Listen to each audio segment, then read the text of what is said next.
Déjà dans un premier temps, on sort la bécane pour la faire chauffer l'huile.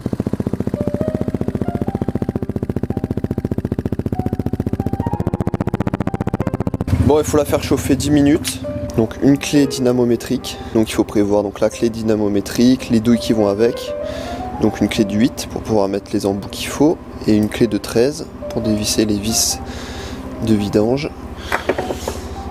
les deux filtres. Donc voilà, en fait j'ai juste utilisé les filtres, joué en cuivre, de la bonne huile, Motorex, le petit bec verseur qui va bien, de quoi mettre la moto droite. Moi j'ai pris un poids, pour un bac, pour recueillir l'huile usagée. Ma clé dynamométrique, je l'ai acheté sur internet. Donc ça fonctionne, en fait il faut dévisser la molette ici pour pouvoir régler. Donc hop, on dévisse, là on peut bouger la molette. Donc là il y a le 0 et là les newton-mètres en fait. Donc en fait il faut visser, dévisser comme si on veut dévisser, si on veut descendre, visser si on veut monter. Donc moi je veux aller, bon là je dévisse à fond, là je veux aller sur 6. Je sais pas si on voit bien. Donc là je vais visser. Donc voilà, la moto est chaude. On va pouvoir la mettre droite. Nickel. On dévisse la vis de vidange. Hop.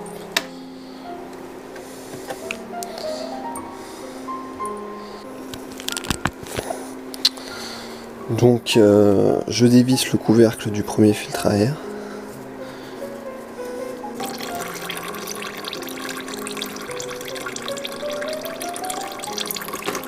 Je vous conseille de prévoir de l'essuie-tout pour enlever le filtre à huile.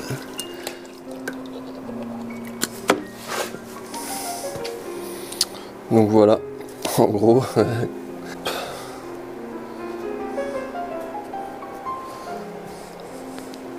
Moi ce que je vais faire, c'est que je vais utiliser mon ancienne huile.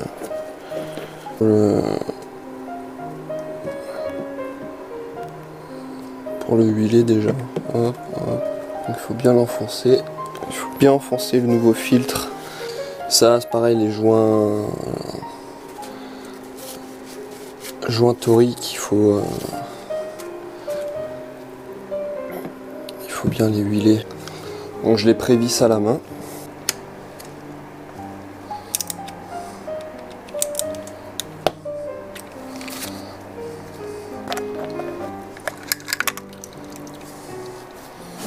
Donc voilà. Avant, après. Un petit coup d'huile. Pas de souci. Donc bien le remettre dans le sens, comme on l'a trouvé. Le joint là, bon, il est déjà bien huilé. Hein. On fait un prévissage à la main. Une petite clé de 13, 12. Clé de 13. Voilà. On va essayer de s'enlever cette crépine.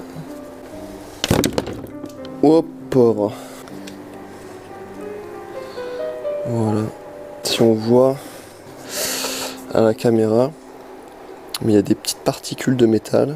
Donc voilà, en fait ça c'est un filtre à particules à copeaux en fait, hein, parce que le moteur, au fur et à mesure de sa vie, s'use, fait des micro-particules de métal qui viennent se déposer dans les crépines. Donc il y a un joint torique sur cette vis. Et il y en a une autre qui est là. Alors,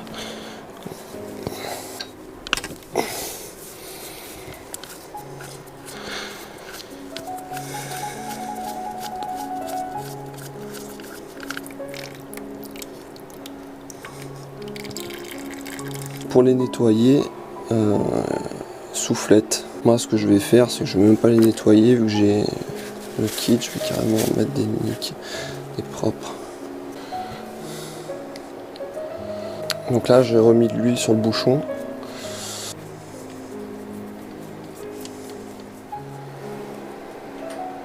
Je prends la deuxième crépine, le deuxième bouchon. Je mets un peu d'huile sur le joint. Tac. Et je vais la repositionner à son emplacement. Ce qu'il me faut, c'est un joint en cuivre.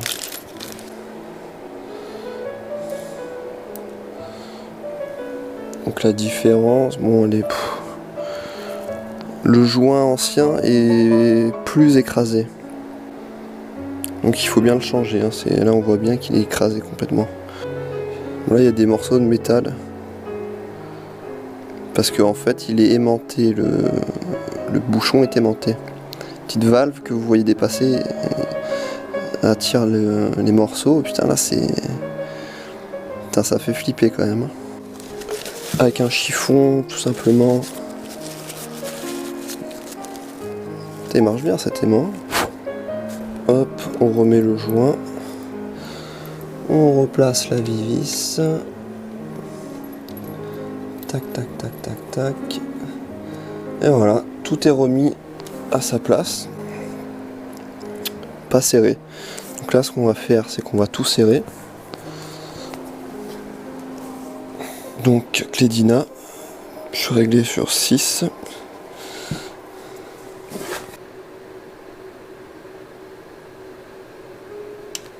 Hop. Donc là, je sais pas si vous avez entendu. Donc le levier, donc c'est bloqué. Donc là, à un doigt. Très progressivement. Hop. Hop. C'est bon. 6 Nm. Idem de l'autre côté. Pareil, un doigt. Très progressivement. On n'est pas pressé. Hop, tout doucement.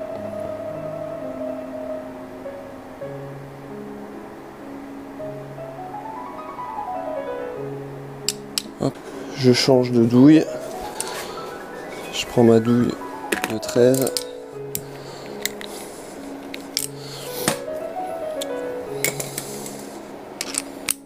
Boum.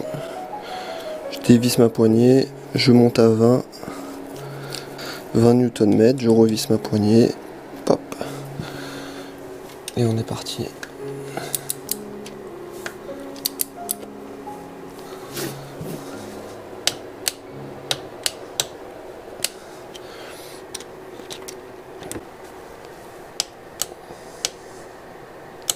De ce côté-là, même topo.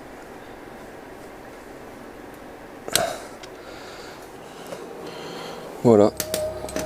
Donc quand vous avez resserré, vous avez changé les crépines, vous avez remis le joint en cuivre, vous avez tout revissé comme il faut, vous débarrassez tout ça, vous nettoyez un petit coup, et ensuite vous remettez de l'huile. Donc là je vous retrouve dans 5 minutes, le temps de ranger un peu, on remet de l'huile, on fait chauffer, on vérifie qu'il n'y ait pas de fuite, et on se retrouve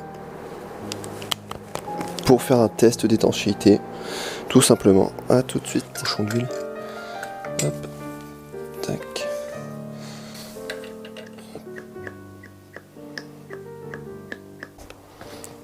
Voilà. Pas la même gueule.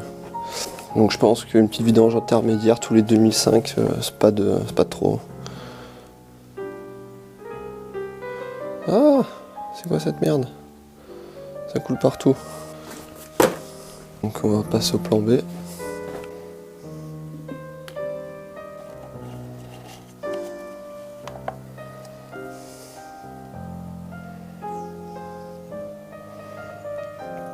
Donc comme quoi, le fait maison, des fois, c'est quand même mieux. Là on se remet 700 ml. Sans compter tout ce que j'ai foutu à côté. Hop. Là j'aurais mieux fait de remettre mes gants.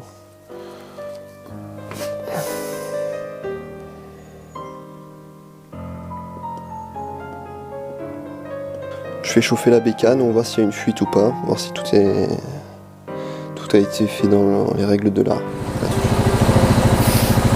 Bon voilà, je fais chauffer la moto. Bon, il pleut dehors, c'est pour ça que je l'ai mise un petit peu comme ça. Donc on va checker. Je vais prendre un chiffon.